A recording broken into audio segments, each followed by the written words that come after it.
Sumir vilja meina að þetta sé framtíðin. Bíllaus lífstíll. Hér er ég á rafskutlu í byrjun apríl. Ég ætla að vona að ég komist nú bara heill frá þessu hérna. Að þetta sé á nöglum þetta hjól hérna.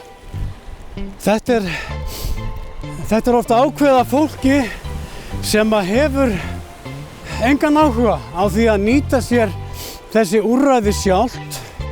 Við skulum segja að það sé bara ákveðin áskorun að lifa bíllausum lífstíl hérna í Reykjavík.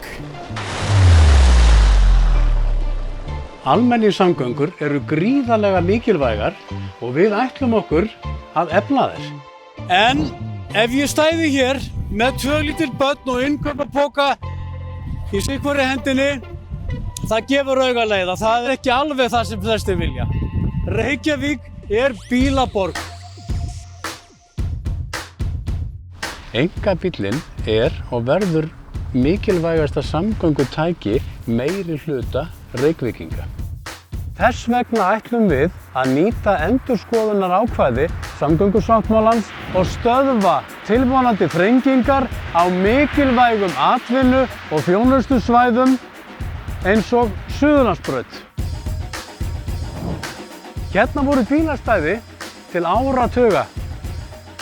Hér er komin skilti með myndum úr sundlaugunum, þetta eru fallega myndir, sundlaugamyndir úr borginni. Við ætlum að fjölga bílastæðum. Við viljum vinna með stjórnvöldum til þess að vinda ofan af græðgisvæðingunni í kringum bílastæðin í borginni. Og svo fara að taka til í þessum frumskógi sem að enginn skilur.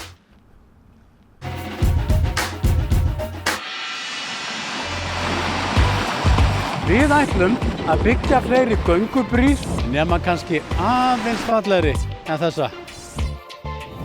Og hætta að tefja umferðarflæðið í borginni. Þannig aukum við einnig öryggi gangandi og hjólandi vegfarenda.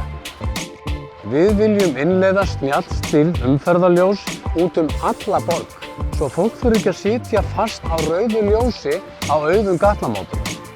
Samgöngur eiga að virka fyrir okkur öll, allan ársins hring. Látum skynsemina ráða.